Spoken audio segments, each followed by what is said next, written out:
I am DYANAROZAY, and I bring a unique commentary to your favorite reality TV shows and whatever is popping on social media. If you are not a subscriber, please become one. Hit that notification bell too, that way you don't miss any of my videos. I go by DYANAROZAY on all platforms, and I appreciate every single one of y'all for rocking with me.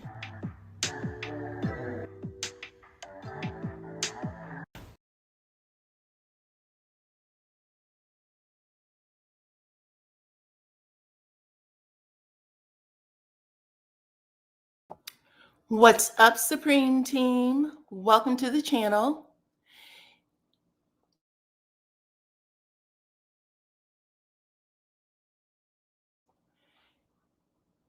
It's your girl, DYANAROZAY. Welcome to the channel, everybody. Welcome, welcome, welcome. Come on in, come on in. I need to make sure I can see you guys. What's up, LV Sweet Mama? Come on in. Welcome, y'all. This is the DYANAROZAY Show. Y'all know what to do, okay? Hit the like button, share the video, please, and thank you. That's how others find me here on YouTube. And we got things to talk about today. What's up, Pauline? Nice to have you. Baby Peaches, what's up?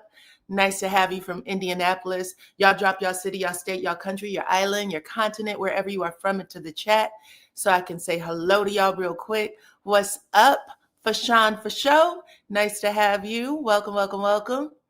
So yes, y'all, we got some things to talk about. What's up, Bama? Bama girl, nice to have you. We got some things to talk about today. Okay, let me get my face on the screen real quick.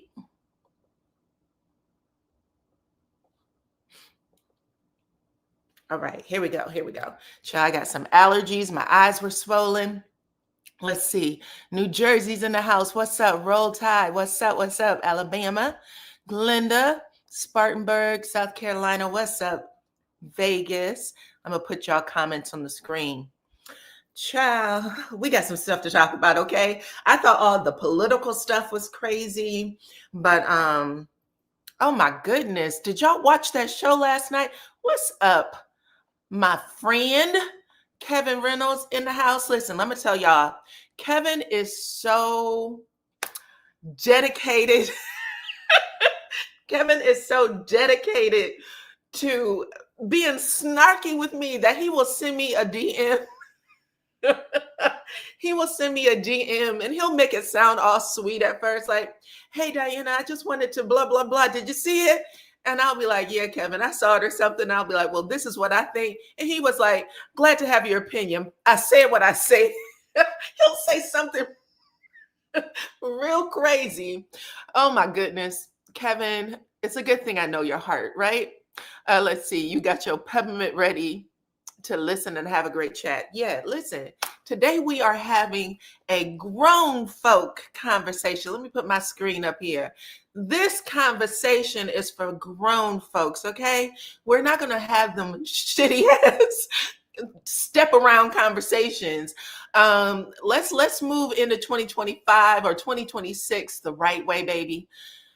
Oh, because when I tell y'all the government is trying to kill us, okay? Knocking us upside the head left and right, all these lies coming out. It is a lot, child. I kid y'all not. Kevin really be telling me crazy shit. He said, what? That episode was wild. I had the craziest look on my face. I know. Me too. I was like, oh, goodness. What's up, Dallas, Texas? Nice to have you. So yeah, listen, I don't even know if I want to get into like the other topics. Maybe I'll save that for tomorrow. We can just get right into this damn TV show because my goodness, Lord. First, I want to say, because this is a new series on OWN, it's called Unlocked Family Secrets, okay? Unlocked Family Secrets, and it looks like, I don't know how many episodes they'll have, maybe 8. But they're going to talk about everybody's family secret. And it looks to be focusing on the Black family in particular, even though we've seen these stories play out over the years with a whole lot of different people, right? Hey, what's up, Sandra? Nice to have you from Texas, girl. Nice to have you from Dallas, Texas. Nice to have you too, Miss Kay Calloway. But we get this all wrapped up in an hour-long package. You know what I'm saying? Wait, my goodness. Yes, we're going to get this story. The story last night, this was the first episode, and it was called The Preacher's Secret. Okay. The preacher that you see there with the earrings on, child, he was a mega preacher, lived an amazing life, probably still does. And his beautiful wife, Lydia was a knockout. Do you hear me? Lydia back in the day, okay, she's still beautiful. She's still a beautiful woman. But when she was a young thing, okay, prancing around them streets, trying to attract a mate, Lydia was the bomb.com. Okay, come on in, everybody. Welcome, welcome, welcome. No new episode next week. Oh, no. Oh, what? They're going to re-air the one from last night. Okay, Kevin, I did not know that. Maybe last night's episode was that hot. Because it looks like the preview was going to discuss something that had to do with a child, and maybe somebody didn't know who the mama was. I don't know.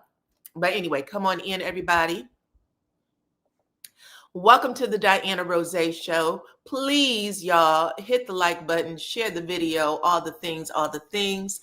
That is how people find me over here on YouTube. Listen, I love coming on and talking to y'all. I swear to God, I do. I enjoy it.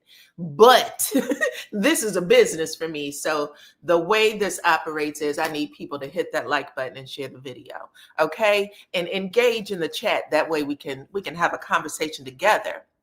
Okay, Kevin has given me a little information. He said that the second episode is going to come on the week after next. Apparently, last night's episode was so good that they had to air it again at the prime time. Who, child? You said I was in shock that wife stayed with the homosexual husband for material reasons. Okay, Stacey, we're going to talk about this because let's talk about the history of it. I appreciate that they gave us the full background, how this woman was raised, the year she was born, the Deep South, all of it, because we sometimes think that we're always walking the right way. You know what I'm saying? Now, I was about to say that I was really appreciative that Lydia brought her story to television, because she wrote a book about it. She wrote a book about it. It looks like she advertised the book. I think it's called The Gay Preacher's Wife. I'm going to plug it, Lydia, even though, me and Lydia don't have no pact. I've never talked to her. I am going to plug that book. It's called The Gay Preacher's Wife. The fact that she didn't think about HIV and other diseases was mind-boggling. Okay, so a lot of us grew up in the HIV epidemic. We saw it when it hit. We saw the fear mongering that spread across the entire world, right? And it was a struggle to get the truth, the facts out there about how you can and how you can't, because everybody was discriminating against people. There's all kinds of shit going on, right? But this is a woman who grew up in that space. So we're going to get there, y'all. Listen, keep talking to me. Keep talking to me. Keep talking. Let's see. I was shocked about the episode, but it was very truthful. And I could tell that some stories about those pastors. Hold on. No, last night's episode will re-air after next week. Oh, okay. So it'll re-air after next week, so we don't have an episode 3. I think that's what you're saying. Because last night was episode 1. Saturday, we're going to get a new episode, but you're saying that they're going to re-air episode 1 for 3. If she was going to stay, sex should have been off the table. Okay, listen. We're here, so let's get into it. Here is my recap and conversation. Like I said, this is grown folk. Today we are having a grown folk conversation. So I don't mind y'all giving y'all opinions in the chat. I do ask that y'all keep it respectful with each other. You know what I'm saying? And don't do anything that's going to get me kicked off this platform, because I still work. I work on the YouTube platform. This is their house. I simply pay rent here by coming on and letting them have some of my advertising dollars. You understand? So don't play with me over here, but hit that like button and share the video.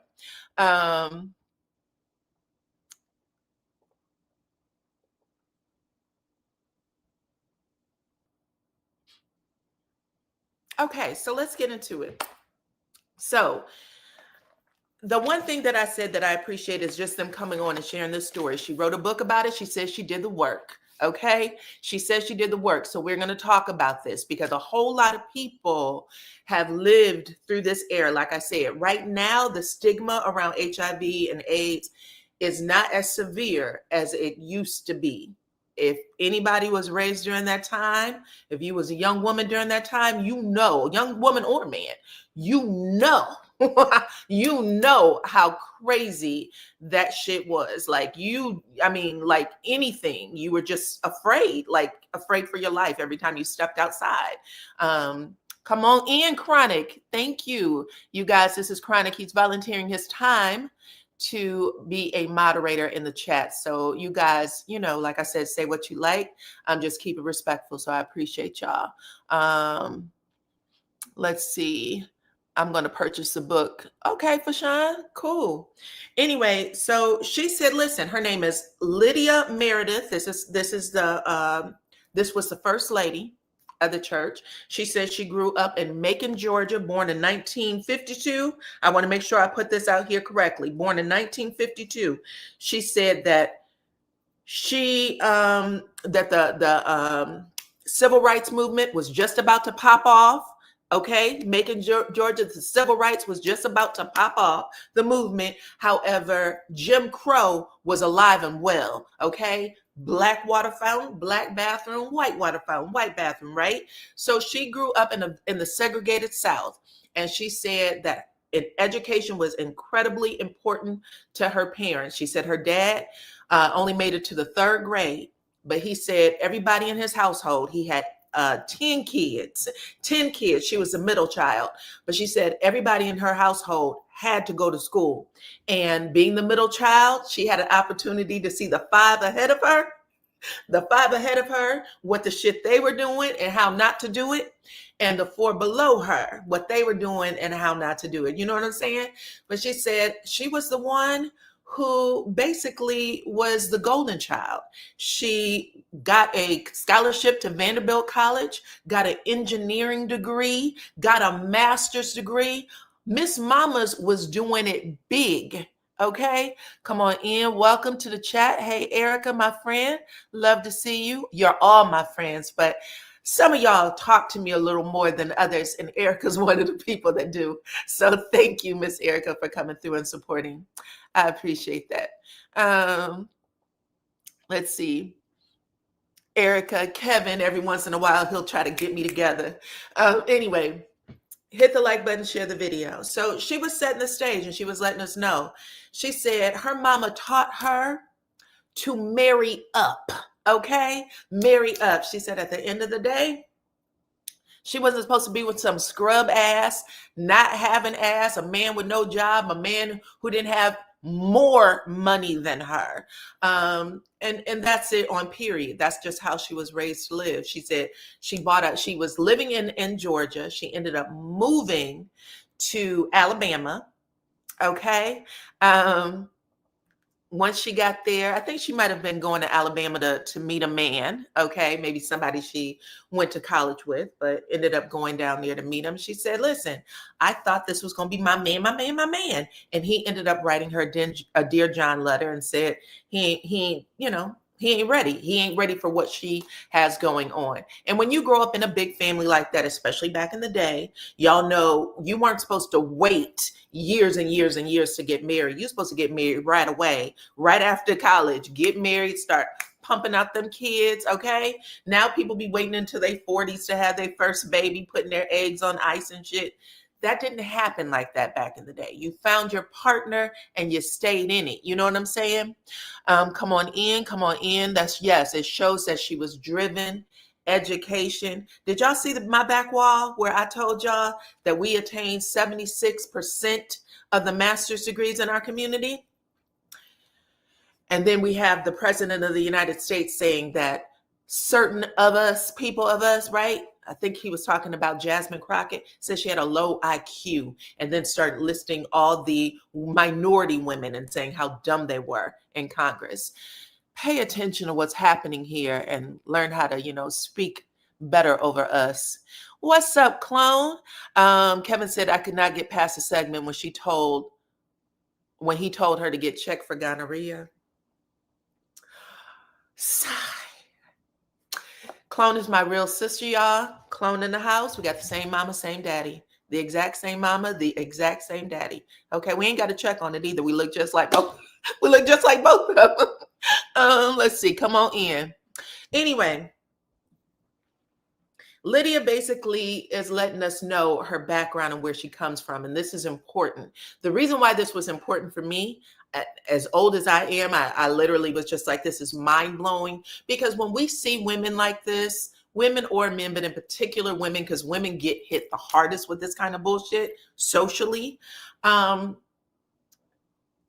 we assume that when you have it all together, you got the degrees, you're making the money, you're a pillar in your community, that you should know better, right?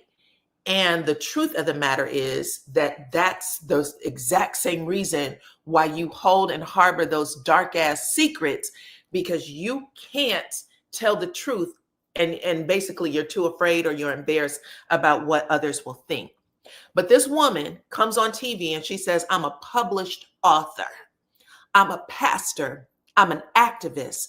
I'm a luminary. She said, people look up to me. Okay. People come to me for advice. I pave the way for others. She says this up front. I'm a luminary. She said she is a mother of 3 and the grandmother of 6. And she is finally now, after decades of lying, because she was, whatever you want to call it, she can say she was covering for him all she wants. She was lying to protect her image. She was lying to protect his image, all of it. Lying to the church, lying to her children, her family, lying to her damn self. Come on in. Welcome, welcome, welcome. Hey, Dallas, Texas. Nice to have you, Angie. Come on in, y'all. We are talking about this episode that came on last night. I think it's called Unlocked Family Secrets. The first episode was called The Preacher Secret. The Preacher Secret. They've been advertising it. It's a great episode. Great show so far.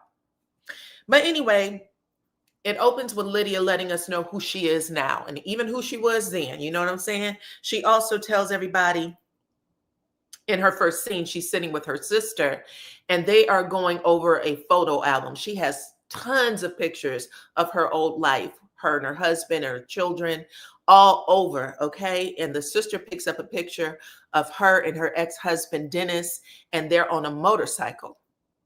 And her sister says, y'all was a beautiful couple. Like the way she says it, you can tell like her mind like goes back into the day. But Lydia gives her sister a look with her mouth open like, bitch, are you still saying this even today? What have I been telling y'all? That people, even your friends and your family, they will lock their mind around an image of you and they will hold you hostage in that image. Did I not tell y'all that?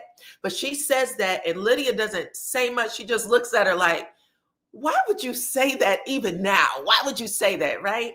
But she said, y'all was a beautiful family. She said, listen, there was everything about Lydia and Dennis was the bee's knees. This was the people you aspired to be if you knew who Lydia and Dennis was. Okay. Yeah. Basically, she said that when she first met Dennis, he was what did he do in the church, y'all? Tell me if I forget. I don't know if he was like an organ player or was he like did he do something with the youth, like the youth choir? Ooh, hold on one second, y'all.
Child, I'm so sorry.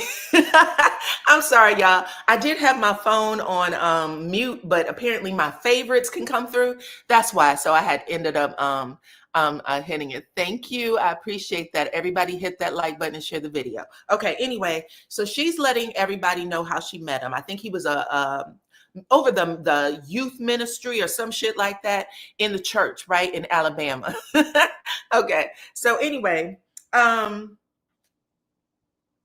she basically said every woman in that church who saw Dennis wanted Dennis. She said Dennis was a fly ass dresser, and she said it did not matter if they were young or old. If they laid eyes on Dennis, they wanted Dennis. Period. That's how she said it. Okay. In the meantime, Dennis said there was nothing about Lydia that gave first woman quality, first woman vibes.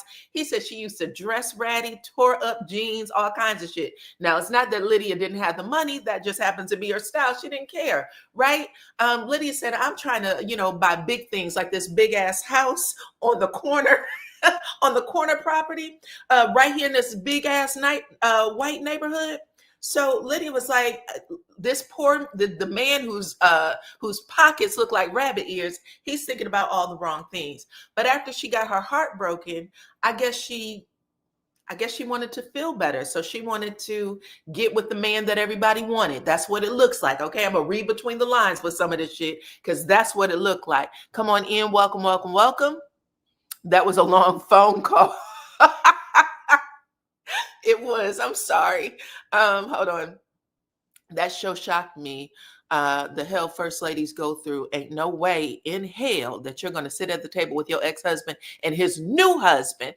God is still working on me. Ain't no way. Okay, Alice, listen, it ain't just first ladies, baby.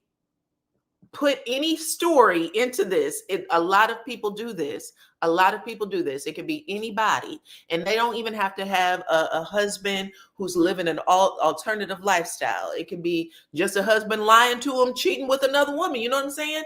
Or, the other way around. It could be anybody, but sometimes people get themselves so locked up in image, and this is what we learn about Miss Lydia right up front. She got her heart broken. And the man at church who every woman wanted, she said, for some reason, when she was at home one day, she said she just got it in her head. Dennis is going to be my husband.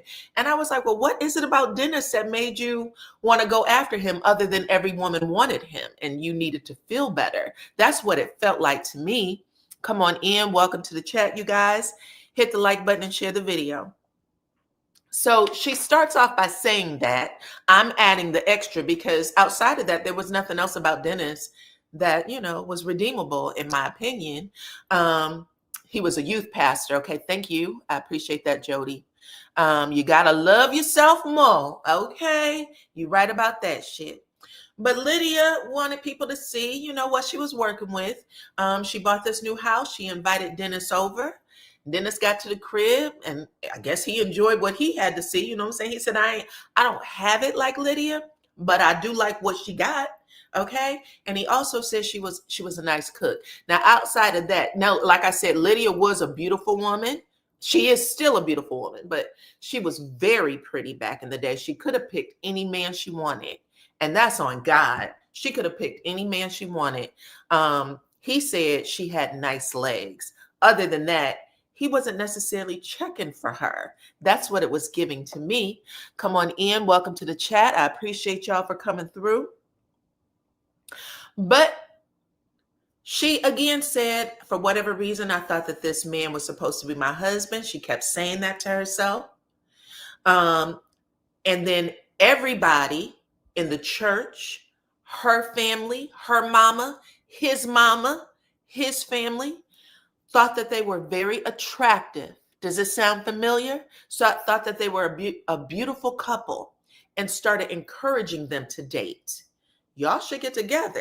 There's something about Lydia and there's something about Dennis that people just were drawn to and thought that they would make a great couple.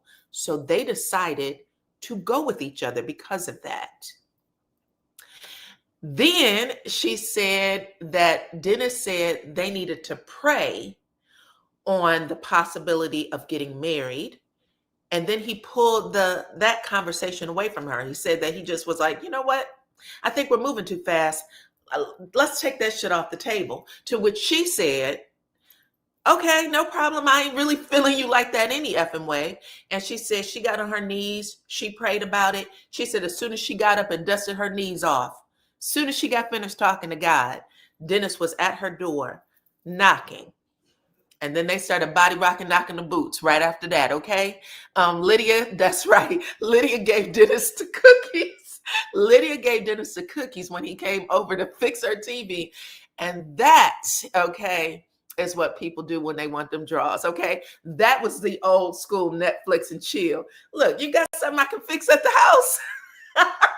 You got something I can fix at the house real quick, okay? Mow the lawn, something. Next thing you know, they asking you for a drink of water, and he walking out, your hair all over your head. You right, okay? That's true. So anyway, she said they did the do, and before you even knew it, okay, hold on. Sometimes church members will set up a man that doesn't want a relationship with a woman in hopes of changing him or converting him. The church is something else. Okay, so you're saying that the church knew, because according to Lydia, she said Dennis was the man that everybody wanted. Period. Dennis was the man that everybody wanted. Sounds like Remy Ma and Papoose. But yeah, anyway, she said after that they were inseparable, okay? And they decided to get married right away. Soon as they got married, they was popping out babies, the whole nine. And she said by 1983, Dennis had his own church. He had his own church. She was still doing her thing, I'm assuming, as a engineer, but she was having baby after baby. At that point, she had 2 babies for him. And she said they were still in the honeymoon phase. They was in love. They was, couldn't take their hands off each other, humping each other like rabbits. And she said this is the life she dreamed about when she was a child. This is exactly what she imagined for herself. Okay. So all of that's going on. And then they are at the church. And, start off in the day. It's getting late at night. She's like, hey, I'm about to go home. She goes home, climbs into bed. Everything feels right in the world. You know what I'm saying? She ain't got no worries. Says her prayers, and then the phone rings. This is when shit got crazy. The phone rings, and it's the police telling her she needs to pick up her husband. He has just been arrested. Okay, hold on. Y'all know I have my Rick Ross, but let me get my Tia. Let me get Tia up in here, Rick Ross's ex-wife. Baby, what? Can you imagine being called in the middle of the damn night? You have been at church all day and the police calls you and says, ma'am, come pick up your husband. Can you believe it? Okay, so yeah, the police says, come pick up your husband. Now, while they're doing this, her husband is at the damn police station trying to figure out what lie he can tell to get out of this situation. Okay? He said, the last thing on my mind was calling Lydia. I was trying to work out a plan to get one of my other friends, because we're going to find out this ain't his first fucking time. You know what I'm saying? But the cops was like, listen, we know who you are. We know who your wife is. Come on down to the station and pick his ass up. And she drives down. They tell her this is for solicitation. She said, I didn't even know what solicitation was. I never heard the word solicitation. She had to look it up. Solicitation of a man. Okay? Now, listen. On screen, Dennis says, thank you. On screen, Dennis said, well, something told me I should have went home, but I didn't go home. What? No. Why your ass didn't go home? Why did you not go home? Because you already knew what was going on at the movie theater. That movie theater that stayed open all night long. Your ass was going down there because you've been to that movie theater before. You've solicited there before. But he is for whatever reason, I'm sorry, because I have to fill in the blanks here when people are lying. He says this was his first time. He just knew what to do. You know what I'm saying? He goes in, sits down. There's an undercover cop there who clearly knows what people do at this theater. On screen, Dennis said, well, it was basically entrapment, but I ain't going to get into that. Well, you ain't got to. He wouldn't have entrapped you if that wasn't what you were looking for. Period. Okay?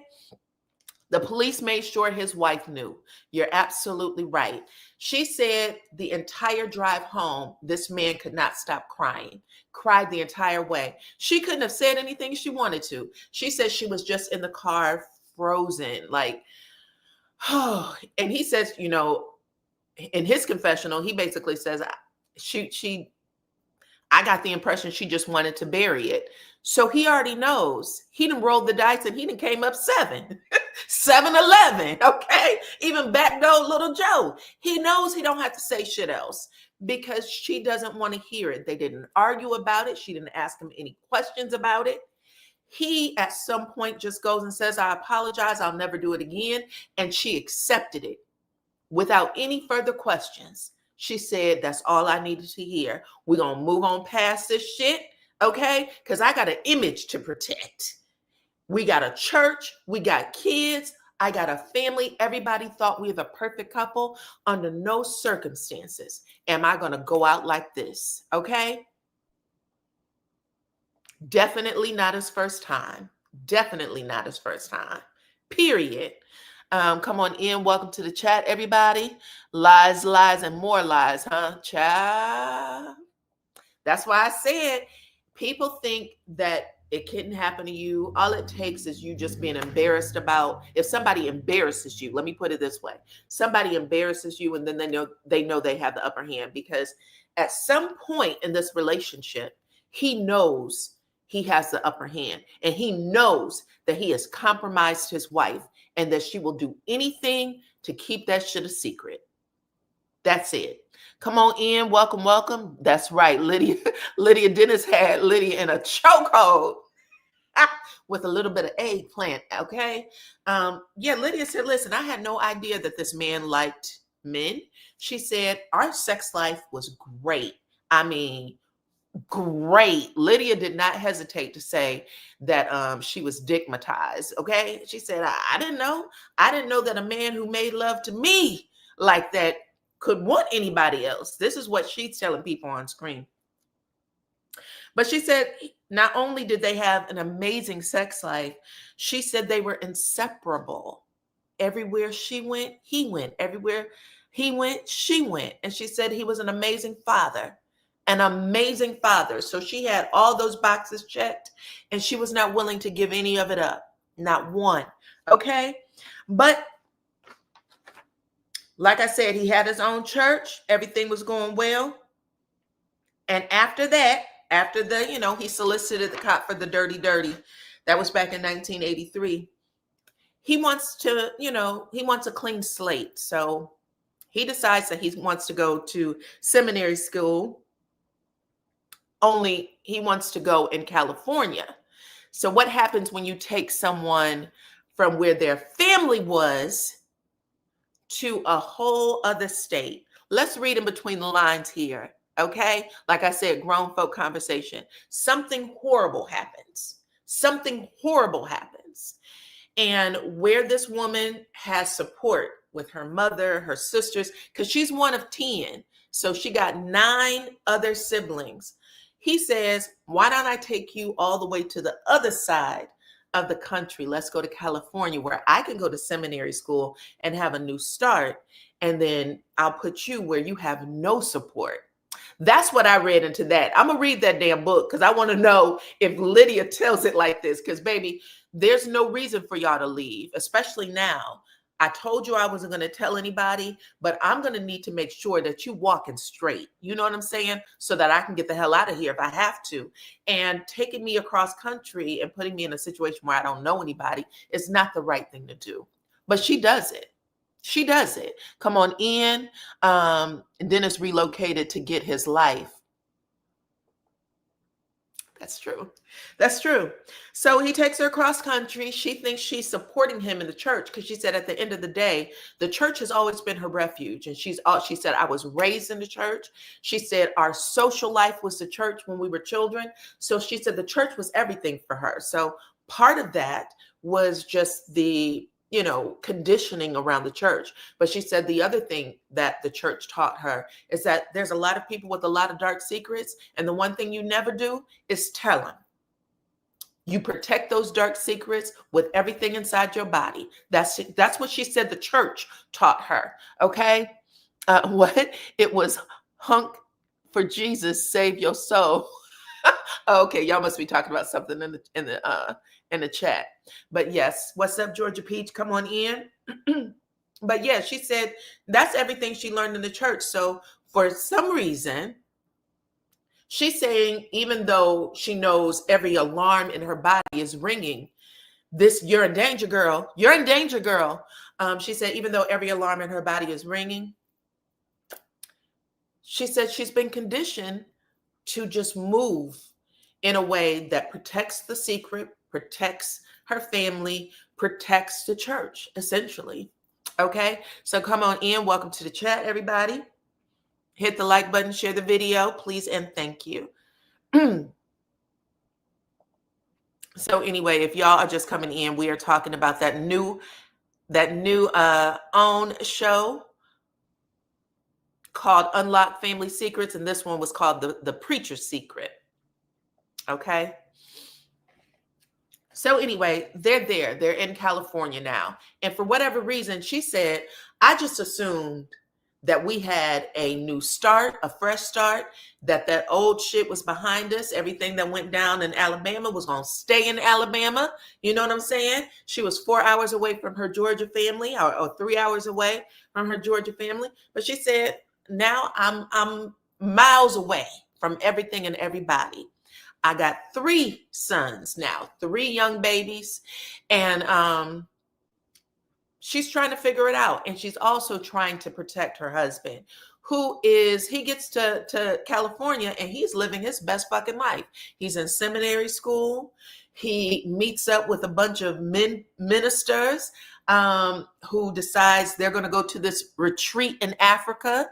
And before you know it, they are, every weekend, she said that this man is busy. He's away from the house with this group of other men preachers every weekend. It feels like they're going to do something, right? And her husband, Dennis, he starts another church, and that church is popping. Okay. Everybody wants to hear Dennis preach. He is a minister who knows his shit, right? He's in there huffing, dragging that throat, coughing and shit, and everybody is loving it. They're loving it. Bottom line, Lydia was willfully obtuse. Thank you. I will say this is true. Because she said, listen, I was living my best life. Everything, again, she always said, this is exactly what I wanted. The husband, the family, the job, the everything. But one day while she's walking around her house, walking around this house, this is many years after he got arrested, maybe 6 or 7 or so, but she's walking around her house, and I think she said she went to the garage, and she finds one of those adult films, a VH1 tape, okay? A little man-on-man action. And she loses her fucking mind because why wouldn't you? She's like, who does this belong to? It can't belong to her sons because they're still young. So she's like, why this shit in my house, right? So she's screaming, she's cussing, she's fussing. She takes it into Dennis, who already, I'm not going to lie, based on what they said, it sounds like Dennis already had planned an excuse in his head for how he was going to handle any situation in where Lydia might have found out, right? So as soon as he sees that's what she's fussing about, he goes, yeah, so I watch porn. What's the biggie? What's the big deal? And she's like, well, what the hell is this tape doing in my house? This man-on-man action. He says, I always watched it. And what? So what? What's the big deal? He's basically blowing her off. He's gaslighting her. He's playing her crazy. She's flipping. And he said the entire day long, they argue, they cuss, they fuss. She laid his ass out. But the next day, Sunday, it happened on a Saturday, she put on them damn high heels and that dress, and they went to church together. And they smiled, and he preached. And she did everything she was supposed to do to make that shit look like it was perfect. No problems whatsoever. And that's how they handled it. They came home the next day, went to sleep. Monday rolls around. Lydia goes to church. And Dennis said, well, shit, I might as well come clean. And when men do this, or anybody, but when someone does this, once they get found out and they come to you and he says, I want to tell you everything, this is really them putting it all on the table and saying anything you decide after this is, if it happens to you, it happens to you, because they don't care about you anymore. They care about satisfying their own needs. But he says that he gave her a call and said, listen, I want to come clean. Everything you want to know, I'm going to tell you. And in this moment, he tells her that he's been cheating on her with men, women, toads, anything with a hole since the day they got married. Hell, before they got married. This has always been his life. And he tells her he's bi. What y'all think about that shit? Okay? He tells her, this is who I am. And she just listens. She doesn't question it. She doesn't fuss, fight, throw anything upside his head, nothing. She was just told that everything about her life and what she thought was her marriage was a lie. That when he got caught at that movie theater, that wasn't the first time. That was multiple times. You know what I'm saying? But he's telling her in this space, I've always done it. How do you feel about that? What's your opinion? Okay. He said, I'm just going to do me. And then he says that one thing that he should have known better, because if he thought it all the way to this point, he also knew that what he was doing to her was trauma dumping, because you have to, Aries said that motherfucker would have had his face on a t-shirt. Facts. But listen, when people do this to you, your mind is spinning out of control. Now, she probably always had doubts, because she didn't say that she always had doubts. What she actually says is that I assumed it was behind us. I didn't expect him to still be doing that shit. I trusted him. But something in the back of your mind have to always have a doubt. You know what I'm saying? Period. But in this moment, she says that when he tells her, I still want my wife, I still want my children. In other words, I still want the perception of a family so that I can do what I want to do behind the scenes. I can still live my life. Are you willing to do that? Are you willing to be my beard? That she said, yes, I'm willing to do it, but let's get some help for you. Let's get some help. Because if you do have all this going on, I don't want the church to know. I don't want my kids to know. I don't want my family to know. Everybody who thought I was a shit in high school and college, you know what I'm saying? The sorority, I don't want none of them to know. So what can we do to fix it? How about you go to conversion therapy? So she hears a radio ad about conversion therapy for people and their sexual health preferences. And she decides to send his ass on to conversion therapy. He wasn't there for a week before he came home, okay? Lydia's assuming made an ass out of her. Kevin, you ain't lying. You ain't lying, okay? Man-on-man action was run for sure. Okay, so he goes. He's in there for about a week. They basically say to him, we'd like to give you some medication. Probably medication to make him impotent. But he says, that his sex drive was too high. I don't know how they would come to all of this, but they tell him his sex drive is way too high for what they're used to dealing with. So they would like to give him a medication. He said that he called her, his wife, and said, "This is what's happening. What do you think?" And her response was, "Hell no. Our sex life is too good for you to be going limp. So no, I won't let you do that. Bring your ass home." And he comes home. This is where things take a dramatic left. If it wasn't already bad, this is where everything goes out the window for me, because I'm like, well, Lydia, you know what you're working with then. And everything that happens from this point forward, you heard me, clone. She said, "Come home because our sex life is great. Our sex life is great. So I'm not going to have you take any medicine." And I kid you not, that lady, Lydia, was a knockout. When Lydia was younger, she could have got whoever she wanted. Period. Come on in. Welcome. Hey, Aries. Nice to have you. Conversion therapy is where she is. So he comes home. They give him a list of therapists that he can go see for both of them, and they decide to start going to therapy. Once they're in therapy, not long after, maybe a day or two, the therapist says, "Hey, to Lydia, you're a workaholic," and says to Dennis, "You're a sex addict. So let's work on both of your problems." And they go to therapy for about a year. But while they're in therapy, I think that Dennis was still out there doing whatever he wanted to do. Lydia says, "I thought that we were in therapy and we was, working on it and everything was good." Dennis said, "Listen, I knew I was hurting my wife. It hurt me to hurt her, but there's no empathy for a cheater. Nobody empathizes or sympathizes with the cheater." He said, "At the end of the day, I decided I was going to continue my bisexuality. I was going to continue in this relationship." And these are his exact words: "I'm a hoe. Oh, well.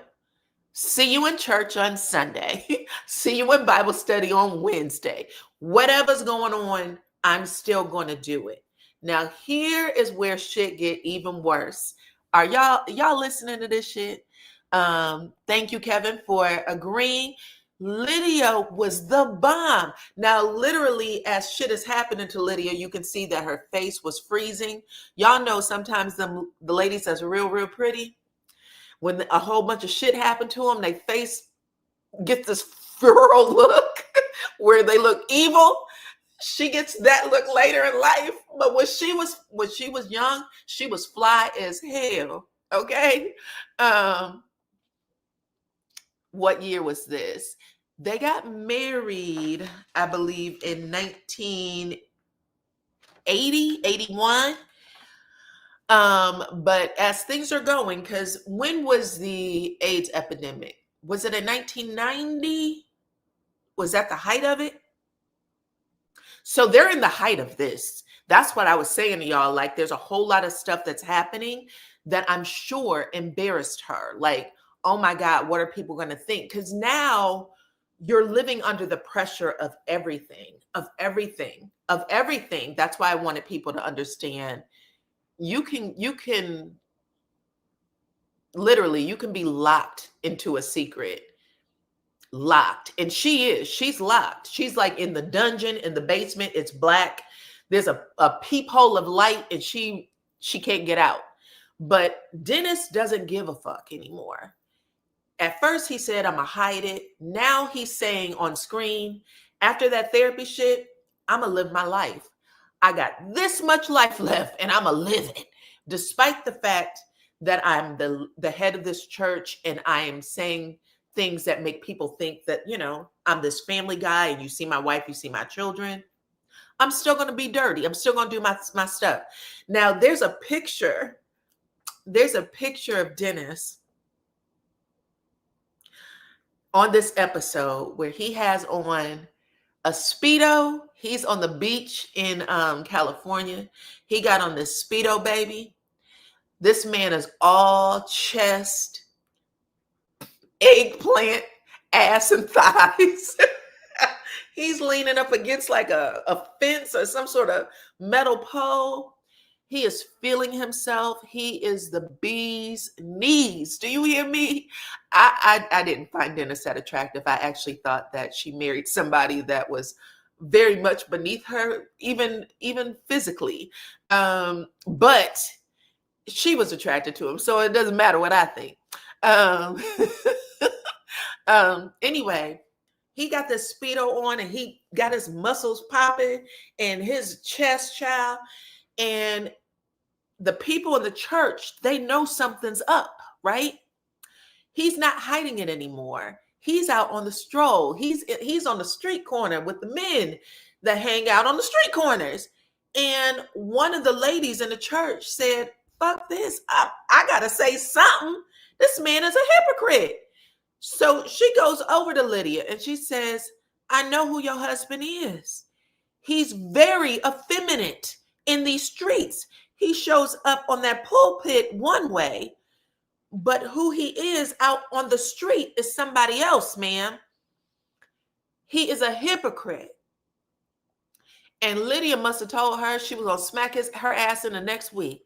Okay, did that picture take you out, baby? Yes, it did. Dennis was built like a stallion back in them Speedos. Child, they put that picture up multiple times. I was like, no, okay. But anyway, when some people in the church, one of the ladies said, if y'all ain't, look, what did Erica say on Love and Hip Hop Atlanta? Somebody better tell her, for I heard her feelings, okay? She went up to the first lady and said, ma'am, no way, Jose. This motherfucker is living a double life, and you got to know it. You know what I'm saying? But Lydia said, I wasn't hearing none of that. She said, I shut that shit down. She said, basically, she told her, you can get the hell up out of here. My husband might be a lot of things, but a hypocrite, he is not. And she made it cute for TV, but you could tell she had to protect her family. She had to protect her life and that lie she was living. So she let her ass have it. And she basically let everybody in the church know, you spread that rumor or you bring that shit to me again, it'll be the last thing you bring to anybody. That's what she said on the show. I shut that shit down, period. Okay? And now Dennis knows he got a rider. Okay? He got a protector. He got somebody in his corner and he can do whatever the fuck he wants to do. Okay, so now, y'all, I know Lydia's anxious to leave town again. Hit the bump up the thumbs up. Thank you, clone. Bump up the thumbs up, hit the like button, share the video, please, and thank you. But they get a call from Atlanta, Georgia, who heard about the amazing preaching skills that Dennis has over there in California. And they said, Lydia, why don't you just come back home, girl? Like Tabernacle Baptist Church. And I don't know how many Tabernacle Baptist Church there are, but I am familiar with the one that MLK and his mama went to, okay, over here on the west side. That one I do know, and I feel like that might have been the one, but I don't know. Y'all talk to me in the comments if y'all are familiar, because I did not look that part up. But Atlanta, Georgia called and said, are you willing to come down here? We got a church. The membership is low. We just lost our pastor. And we'd love for you to show up. And she said, we on our motherfucking way, okay? I got the bags packed. The kids are packed. We're on our way, okay?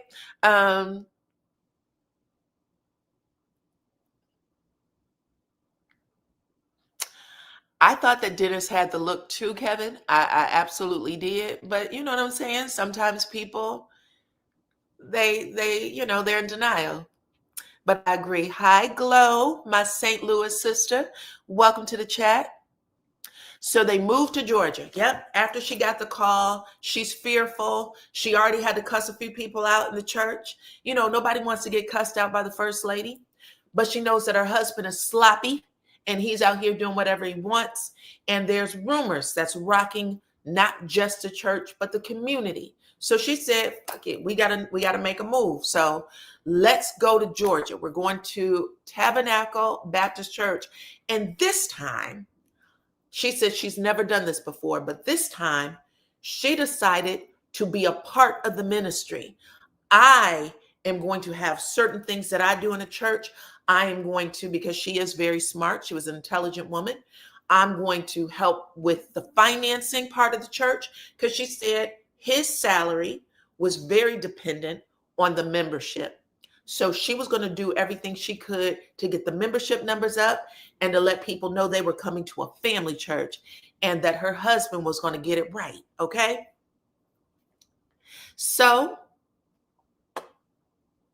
she said when they got there, there was probably, I don't know, 80, 120 members. She said you could have threw a football and not hit one person in the church. That's how big the fucking church was. You could have threw it, not hit one person. It was an amazing, like, you know, a huge church. She said after about a week, people knew that there was a new sheriff in town. The minister was in town and he was doing his thing. She said by the end of the month, it was standing room only. Over 180 members, over 800 plus members showed up in that church by the end of the month. That's how hard her husband was rocking.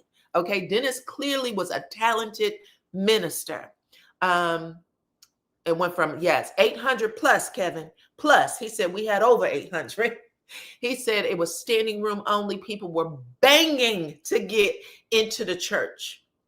And they had decided to put different groups together, right? You got your youth ministry, you got the choir, because I think she said she also sung in the choir. There was a whole lot going on in the church. Good for them. She said before you knew it, there was just so much stuff going on that she, according to her, she says she honestly believed this is it. We're here. We've arrived. The money is coming in, hook, line, and sinker. Like she didn't know, you know what I'm saying? Again, I'm living this fairy tale life. And then one day her husband comes home and tells her she needs to go to the clinic and get herself checked out, because he tested positive for gonorrhea.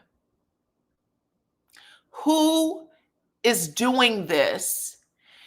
Now, like I said, she was living during the height of the HIV/AIDS epidemic.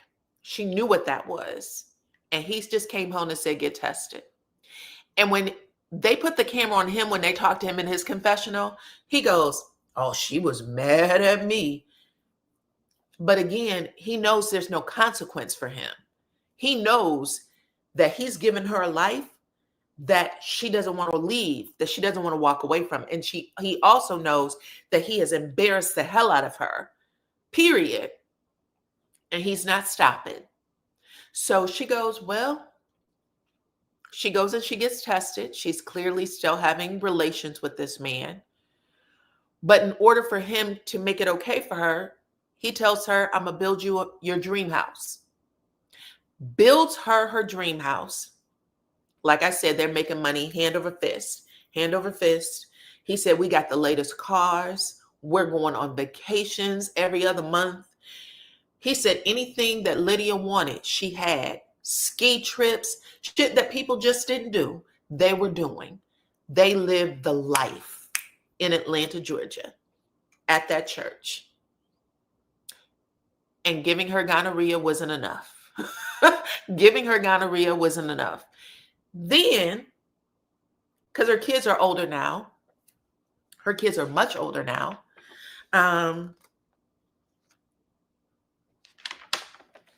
I'm sorry, y'all. I've been doing this off of memory. Now I have to go and just check my notes. Okay, so now we are in 2000, the year 2000. So they've lived at least a decade under,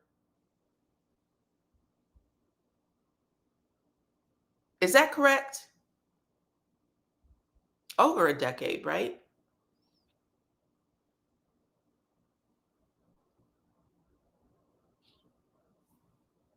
Come on in, welcome, welcome.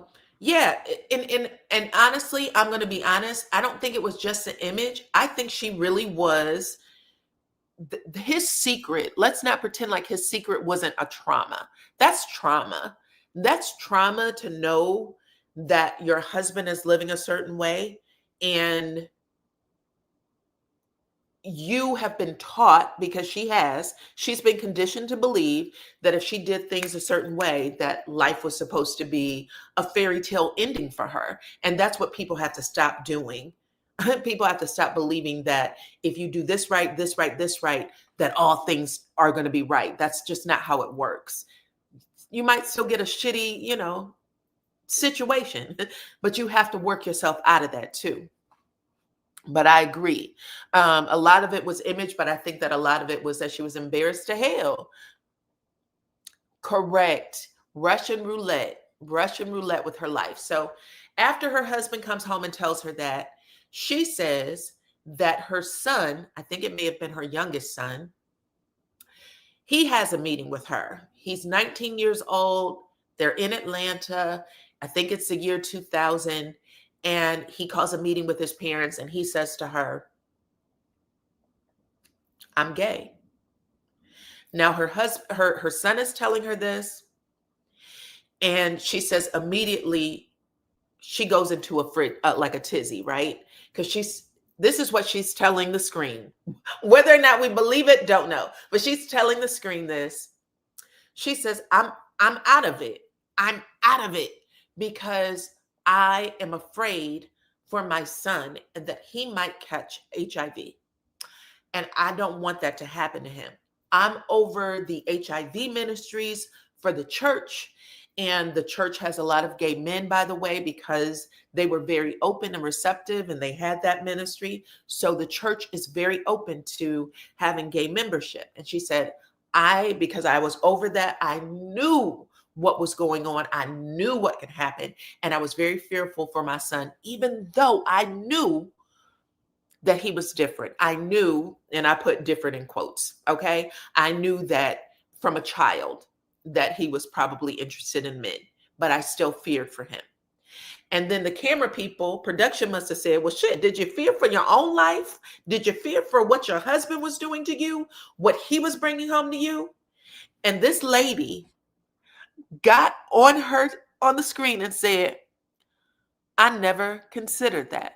I never for one moment thought that Dennis was going to bring HIV home to me, is what she said.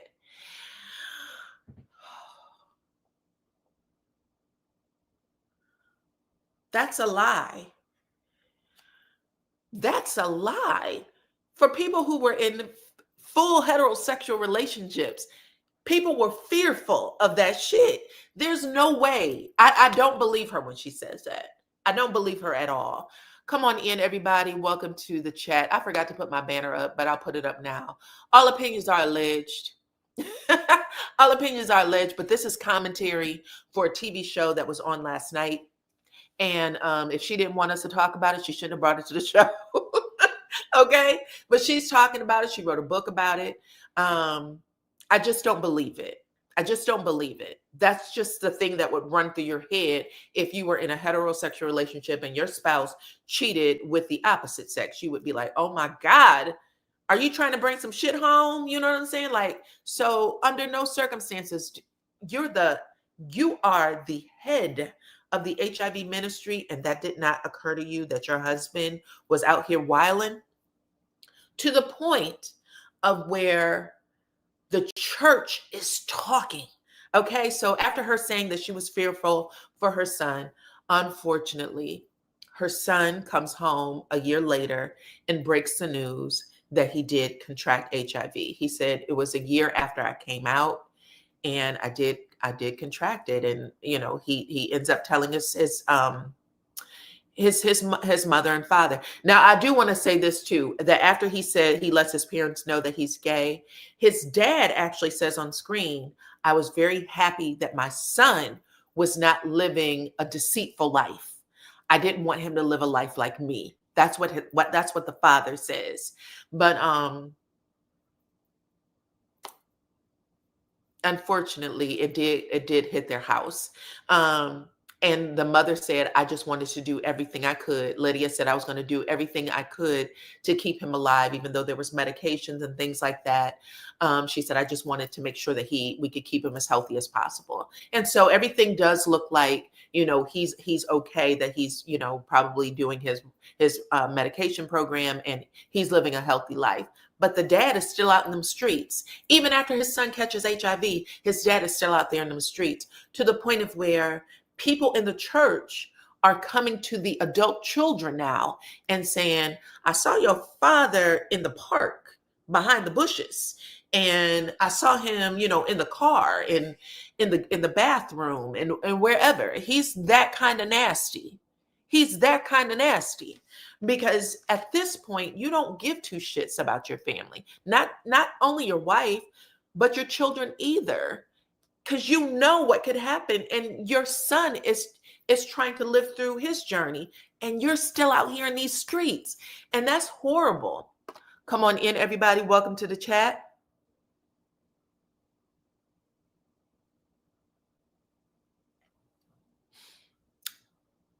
But he said he felt like he could do whatever he wanted to do. He didn't care.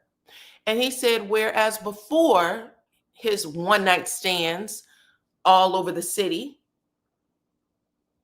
he would just do it and it wasn't a big deal to him. He ends up meeting a man by the name of Lavar. I don't know if they were at a gas station or some store. He runs into this young man.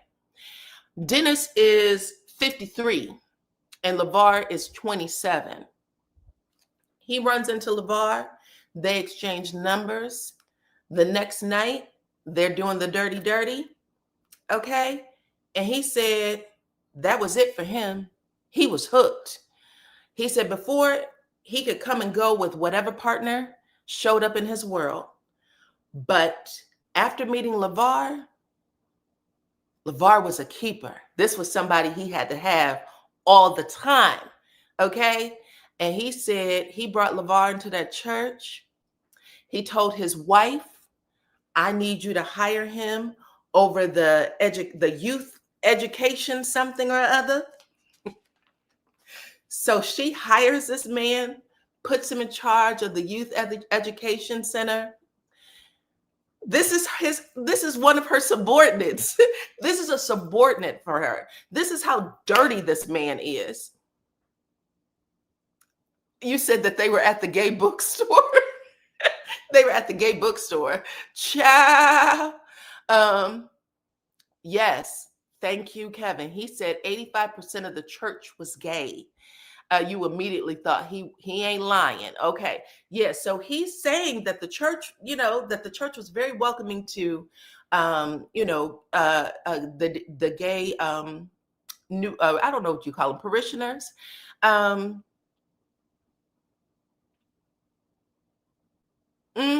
He met this young man and he said that he told his wife, "I need you to hire him." So she becomes his boss. He's over the youth education department and doing whatever he wants to do over there. And Lydia said that not only was Lavar somebody that she oversaw at the church, but she said he was everywhere. He was in my house. He had family dinners with us. He was a part of vacations. He was a part of everything. He was a part of everything. And yeah, everybody at the church knows this little dirty secret, but Lydia is in denial. And she is sitting in the front row with her handkerchief over her kneecaps.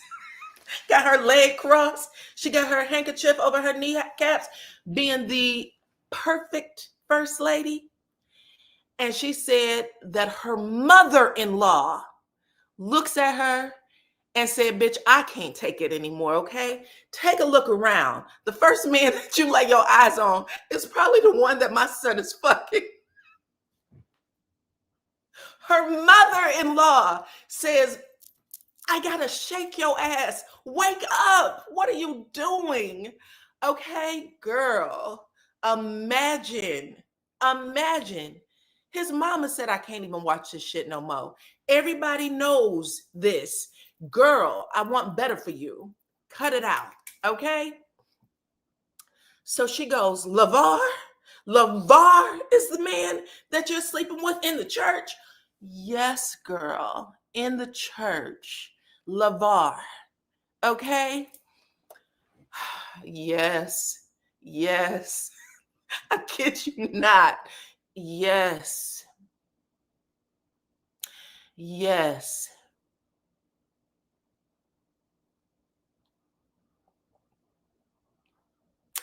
So now she knows she's the laughing stock at some point, because it ain't a secret if your mama, okay, your mama-in-law is like, child,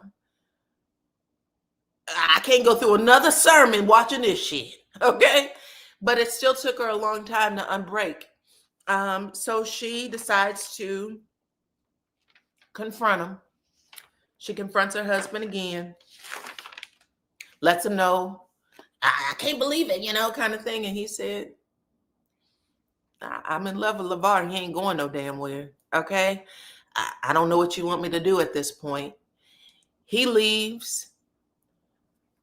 Lydia goes into a deep depression, and Dennis is living his best life. He gets a condo. He moves Lavar into the condo. I think he said he met him like on January or some shit. They were living together by May. Like, you know what I'm saying? Like, there was nothing that stopped this man. Nothing. He was still doing whatever he was doing in the church. I guess for a little bit of time, Lydia just lived in the house and, kept her life separate from him to some extent. Maybe he was paying the bills before everything blew up. But she didn't divorce him. She didn't file for divorce until 2007.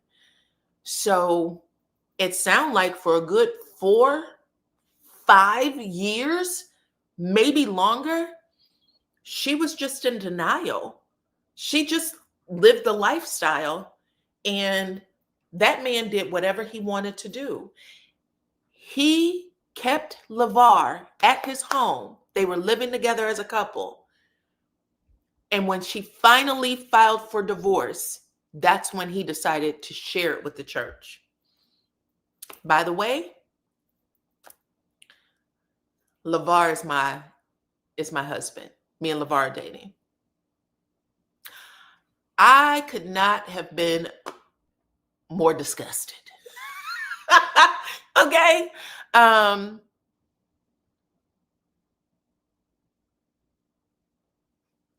You think Dennis meant nothing to her? Y'all don't think that woman was embarrassed?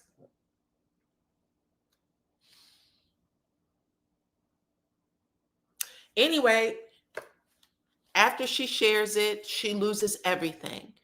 Everything. House, cars, you name it. She goes into a deep funk. They show a picture of her, and you can just see life whoop that lady's ass. Her entire face was she just looked angry. And she's still a pretty woman, but you can just see that, you know what I'm saying? Sometimes life just takes you down. It takes you down. And she wore it all over her face.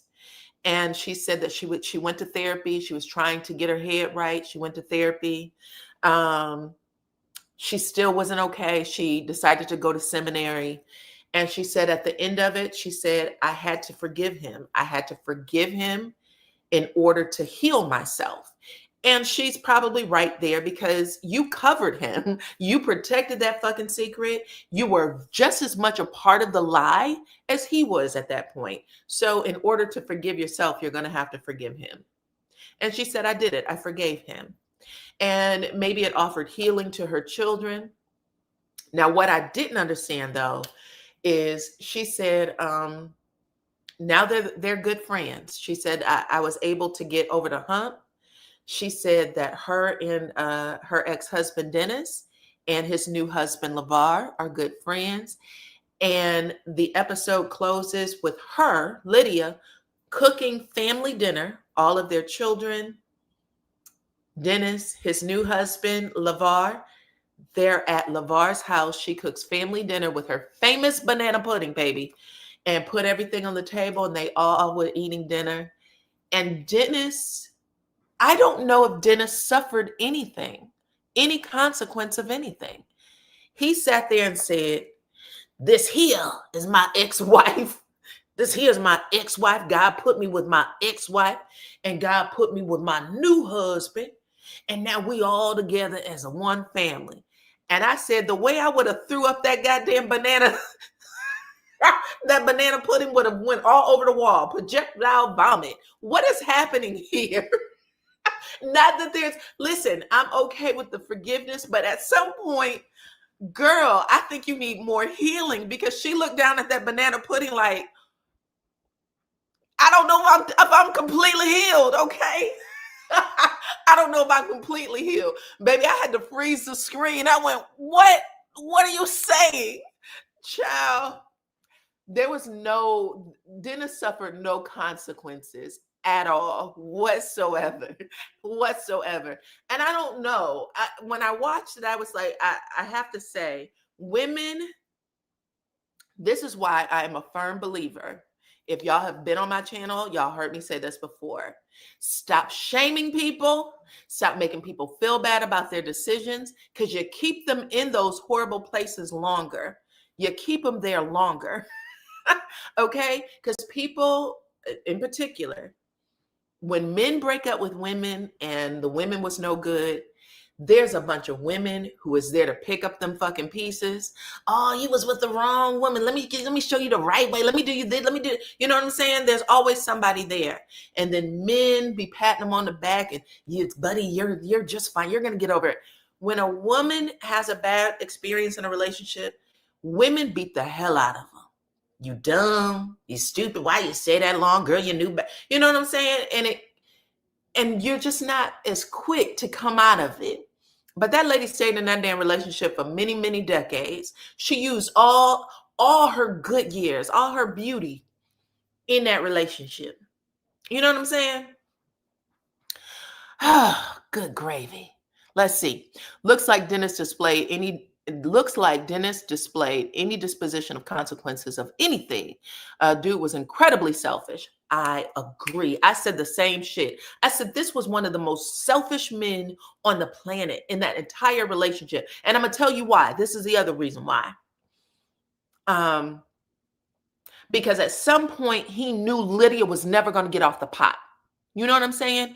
He knew that Lydia was never going to get off the pot. And he was going to keep doing everything that he was doing. And he kept trying to make it seem like it was her decision. And the truth of the matter is, you could have easily left that relationship too. You could have said, you know what? Every day I stay in this relationship with you, I'm a horrible human. I'm a horrible human being. I'm a horrible father. I'm a horrible minister. I'm a liar. So I'm not even going to let you do that to yourself. I'm leaving. Do you understand? I know I can't be anything other than what I am. So I'm out. And you're going to have some heartbreak. You're going to have some bad times. I get it. But I would rather do it this way, because I need you to heal and I need you to move on and I need you to find a man that loves you. All of those things. And he could have said that at any given point because he knew better. He knew better. Oh, Dennis was a scammer and he used her for years to build his life. And then when she lifted his life, I agree. And he was no longer ashamed of his lifestyle. Yeah. Oh, is he a friend of Barack Obama's? Okay, girl, I'm gonna have to look up some more stuff.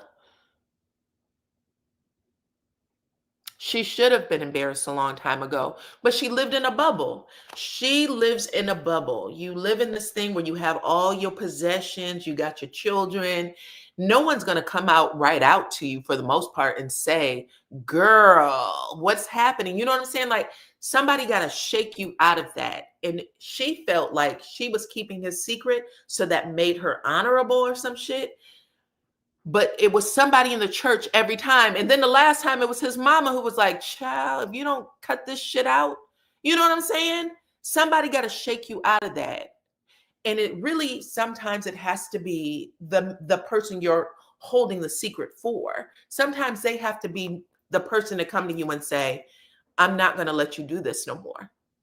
We both got to live our lives. Go, be free. Okay.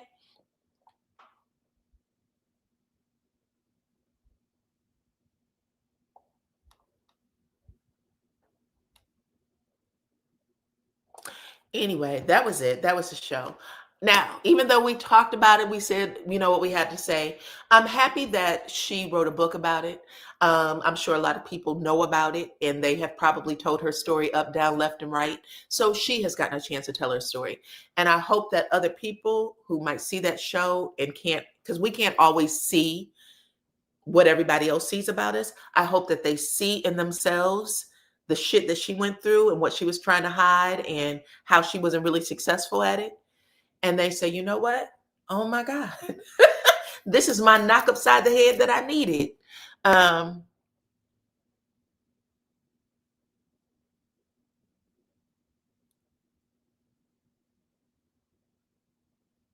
when he stood up and told the congregation that she was done, it was out. Yep. And he said that when he told the congregation, everybody was like, well, damn, it's about time we all knew, right? He said a few people stood up and walked out, but he didn't lose anything. He didn't lose anything. For years, he had, and I'm not saying that he should have lost something because he's gay. I'm saying that he lied. He lied. He was lying with his family life. He was lying with a lot of things. And the person who hurt the most was Lydia, the mama. Even the kids said so. They was like, that woman was a shell of herself. We did not recognize our own mother. Like we didn't know if she was going to ever come out of it. I think the son actually said that that lady was this damn big, he could barely see her. That's how withdrawn and just out of it she became after the secret came out, because it hit her. It was the embarrassment of it. People keep a lot of secrets because they're shamed or embarrassed. Shame and embarrass will kill you. Shame will kill you. Don't let anybody shame you into keeping a secret for them. And after a while, you're keeping it for yourself. It's not just for them. It's for you too.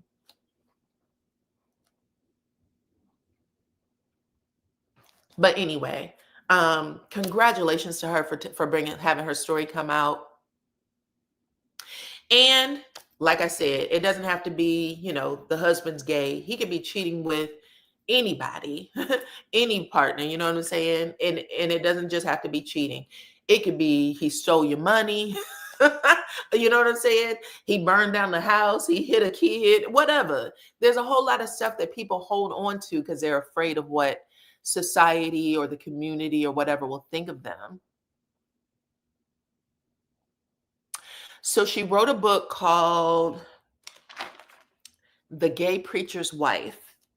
She said that this point in her life that she just wanted to get it all out there.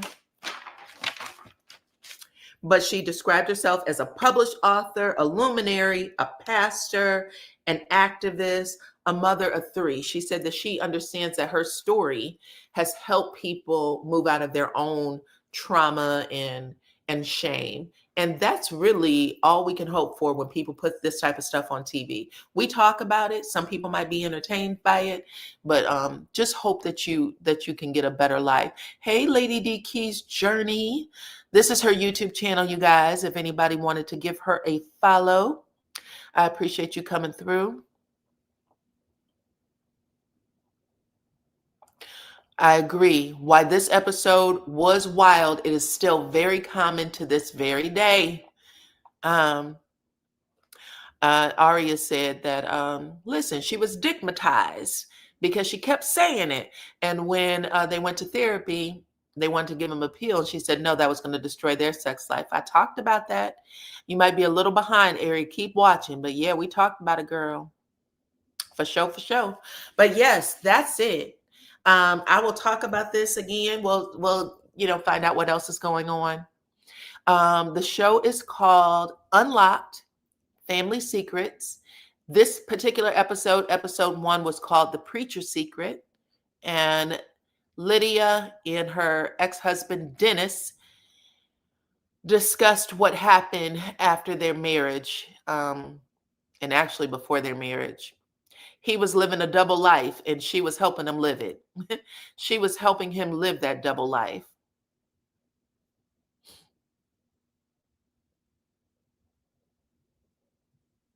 Oprah don't even own the network anymore. That's number one, Bernice. But Bernice, I'm going to say you're the exception, because I know that there's some of y'all who y'all are part of that 1% that's going to go right to heaven. God isn't going to look at anything that y'all have going on. But everybody else, child, the 99%, they bump their head, they scrape their knees, they fuck their elbows up. There's a lot of people that have to figure out how to walk the walk. You understand? And even then, people say that if you don't have something to learn, you're dead. You understand? So it just depends. But there are people who are embarrassed by other people's trauma and drama. Hopefully y'all aren't, because there is a lot of trauma and drama going on at the government level right now. We could all be in slavery tomorrow, according to what I read. We can all be trying to figure out how to get our freedom papers tomorrow, child. Leave Oprah alone. She didn't have nothing to do with that shit. It was a good old white man who put that on the show. Okay? If that makes y'all feel any better. But anyway, that's it. That's all. That is it. That is all. I appreciate y'all for coming over and hanging out with me for a little bit. For a little bit.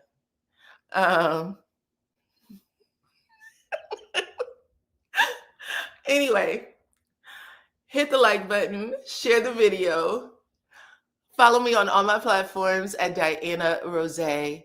I appreciate every single one of y'all for rocking with me, and I will check you on the next one. Bye-bye.